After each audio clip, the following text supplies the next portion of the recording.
श्री शिवाय नमस्तुभ्यम। हर हर महादेव। मध्य प्रदेश राज्य के भोपाल संभाग के सीहोर जिले के कुबरेश्वर धाम में गुरुजी पंडित प्रदीप मिश्रा जी के द्वारा रुद्राक्ष महोत्सव के अवसर पर महाशिवरात्रि शिव महापुराण कथा आज 13 मार्च 2024 को पूर्ण हो चुकी है। ये 7 दिवसीय शिव महापुराण कथा थी।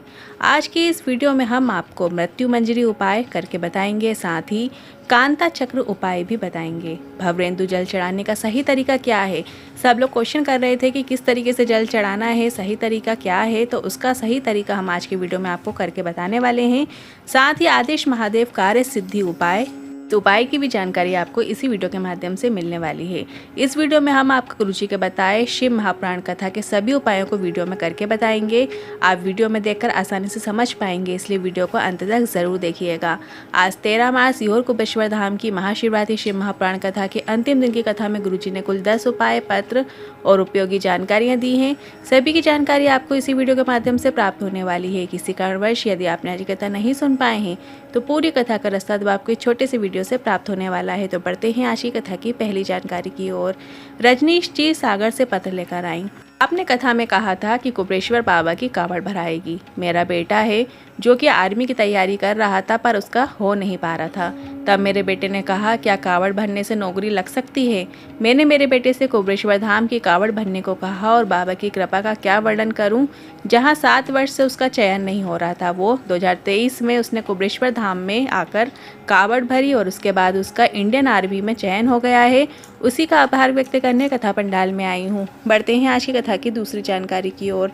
शिव महापुराण की कथा कहती है, अगर किसी विद्वान ब्राह्मण ने आपको पितृदोष, काल सर्प दोष या वास्तु दोष बता दिया है और इसको मिटाना जरूरी है, तो उस समय में आपको घबराना नहीं है। पीपल के वृक्ष से जो जल झड़ता है, पीपल के वृक्ष से जो जल की बूंद टपकती है और उस जल का मात्र एक बिंदी शिवलिंग पर जल जहाँ नीचे गिरता है, उस स्थान पर अपना नाम और गोत्र बोलते हुए लगा देना है और 1 लोटा जल शिवलिंग के ऊपर अर्पित कर देना है। फोटो के माध्यम से देखकर समझ सकते हैं बिंदी आपको कहाँ पर लगाना है। शिवलिंग पर जहाँ से जल नीचे गिरता है वो स्थान हमारे 3 दोषों का निवारण कर देता है। ध्यान रखिए, पीपल के वृक्ष के नीचे से जल अपने आप झड़ता है। आप अगर थोड़ी देर 15 से 20 मिनट आप पीपल के वृक्ष के नीचे बैठेंगे, कुछ बूंद आपके ऊपर टपकेंगी। वही एक बूंद ले जाकर आपको शिवलिंग में जलाधारी में जहाँ पानी नीचे गिरता है वहाँ पर लगा देना है और इसके बाद 1 कलश जल शंकर भगवान की शिवलिंग पे अर्पित कर देना है। तो ऐसे करने से 3 दोषों से हमें मुक्ति मिल जाती है। बढ़ते हैं आज की कथा की तीसरी जानकारी की ओर। सुलोचना चौहान जी पत्र लेकर आई। बाबा को नमन करती हूँ, केवल आपकी परीक्षा लेने के लिए आई हूँ। परिवार वालों ने कहा पंडाल में कथा सुनने का फल मिलता है। मैंने भी सोचा क्यों ना 7 दिन की कथा सुनूं, और यहाँ मोबाइल में नेटवर्क नहीं आ रहा था, तो बाहर जाकर नेटवर्क में जब मैं गई तो मेरी नौकरी का लेटर मोबाइल में आया हुआ था। उसी का आभार व्यक्त करने कथा पंडाल में आई हूँ। बढ़ते हैं आज की कथा की चौथी जानकारी की ओर। कितना भी दुख आए, विपदा, कष्ट सम्मुख में खड़ा हो, धन की कमी हो, पूंजी की कमी हो, आपको लग रहा है मेरे पास कुछ भी नहीं है, या मकान बना रहे हो या बेटा या बेटी का विवाह कर रहे हो पर आपके पास उतना धन नहीं है कि आप अच्छे से बेटा या बेटी का विवाह कर सको, तो कांता भगवान का स्मरण करके, कांता चक्र का स्मरण करते हुए, शिव और नारायण का नाम लेते हुए आपको ये सामग्री शंकर भगवान पे अर्पित करना है। तो आप ध्यान से सुनिएगा। 1 सफ़ेद पुष्प लेना है, 1 शमी पत्र लेना है, 1 लाल पुष्प लेना है और 1 बेल पत्र लेना है। भगवान शंकर और भगवान हरि का स्मरण करते हुए आपको ये सभी सामग्री 1 सफ़ेद पुष्प, शमी पत्र और 1 लाल पुष्प और 1 बेल पत्र माता अशोक सुंदर के स्थान पर अर्पित करना है। तो संपदा की कभी कमी नहीं आती है। ये उपाय आप कभी भी किसी भी दिन कर सकते हैं और इस नए उपाय को आप कल 14 मार्च को भी करके अधिक से अधिक लाभ प्राप्त कर सकते हैं। आपको अचानक से किसी पूंजी की ज़रूरत पड़ रही है, आपको लग रहा है आपके पास कुछ भी नहीं है, मकान बना रहे हो, अचानक से धन की आवश्यकता पड़ गई है, तो ऐसी स्थिति में आपको इस उपाय को करना है। बस 1 सफ़ेद पुष्प, 1 लाल पुष्प, 1 शमी पत्र और 1 बेलपत्र ले जाकर कांता भगवान का स्मरण करते हुए, हरि भगवान और भगवान शंकर का स्मरण करते हुए आपको ये सभी सामग्री अशोक सुंदरी माता के स्थान पर अर्पित कर देना है। बढ़ते हैं आज की कथा की 5वीं जानकारी की ओर। अनु तिवारी जी पत्र लेकर आई। मेरे पोते को ब्लड कैंसर हो गया और डॉक्टर ने जवाब दे दिया, हम जिसके यहाँ दूध की थैली लेने जाते थे वो आपकी कथा सुनता था। उसने कहा सीहोर वाला महाराज कथा करता है, शिव महापुराण की कथा क्या आप सुनते हो? हमने कहा नहीं, वो 1 लोटा जल और बेलपत्र शिवलिंग पर चढ़ाने को कहते हैं जल और बेलपत्र का आचमन करने को कहते हैं। वो आप अपने बच्चे से करवाओ। हमने टीवी में आपकी कथा सुनना शुरू किया। बच्चा भी रोज जल चढ़ाने लगा और बाबा की कृपा का क्या वर्णन करूं। जब हम दूसरी बार जांच कराने गए तो सभी रिपोर्ट्स नॉर्मल आ गईं। उसी का आभार व्यक्त करने कथा पंडाल में आए हैं। बढ़ते हैं आज की कथा की 6वीं जानकारी की ओर। माता जी के पास जो चक्र है उसका नाम है मृत्यु मंजरी। नारी का जो रजस्वला धर्म होता है या जो रजो धर्म होता है, उस समय जब नारी कार्य नहीं करती है, उसमें नारी को कोई समस्या आ जाती है, गर्भाशय में गांठ हो जाती है, रजो धर्म आने में देर होती है या आता नहीं है, या फिर बार बार आ जाता है या निरंतर आता रहता है, तो उस समय पर आपको एक गूलर का फूल, जिसे गुलहड़ का फूल भी कहते हैं, जिसे जासून भी कहते हैं, तो इस जासून के फूल को आप, जैसे स्क्रीन में दिख रहा है, आपको वो शंकर भगवान के मंदिर में लेकर जाना है।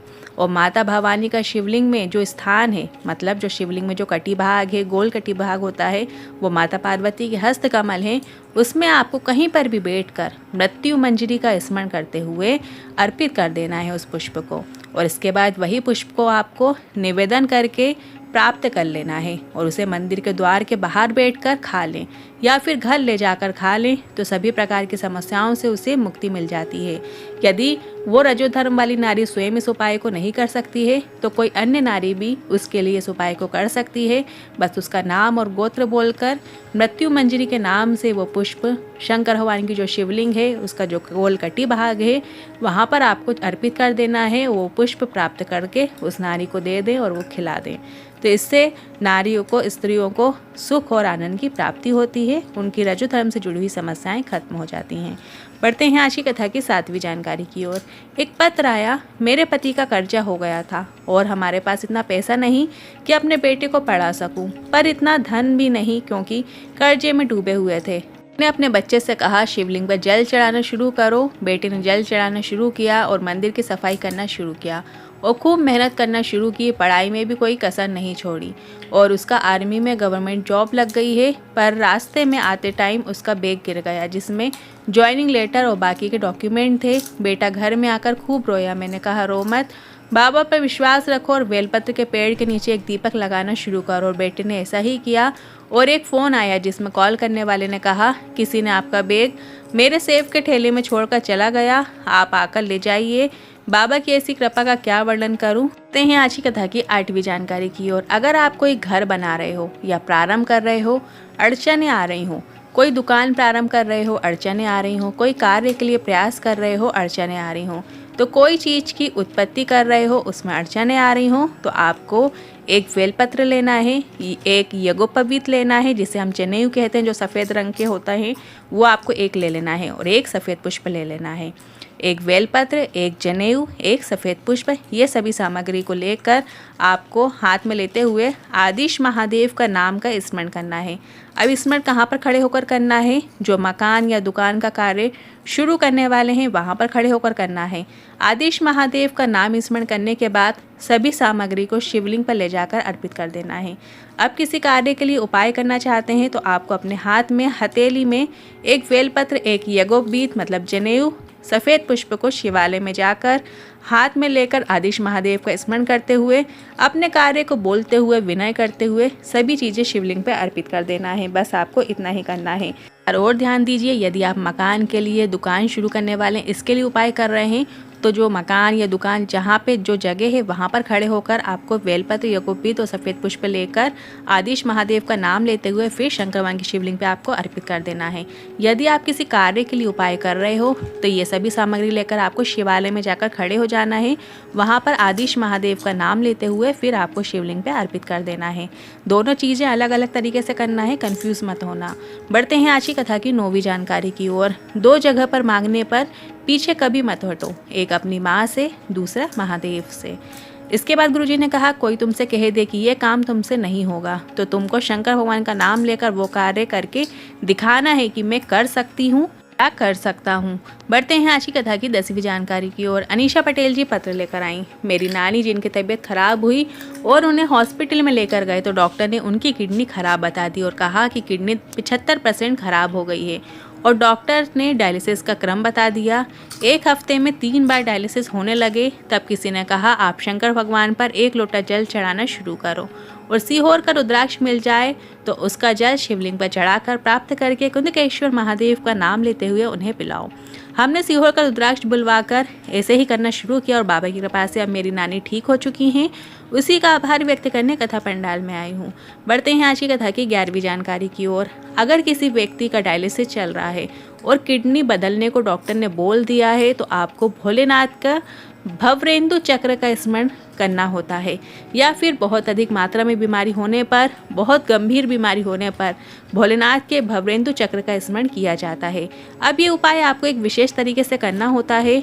आपको एक लोटा जल लेना है और उस रोगी व्यक्ति से कलश का स्पर्श करवा लेना है। इसके बाद आपको उस कलश को शिवालय में ले जाकर शिवलिंग में एक विशेष तरीके से जल अर्पित करना होता है। ध्यान से सुनिएगा, आपको जल की शुरुआत कहाँ से करना है। सबसे पहले आपको जल की शुरुआत शिवलिंग में जो गणेश जी का स्थान होता है वहाँ से आपको जल की शुरुआत करना है।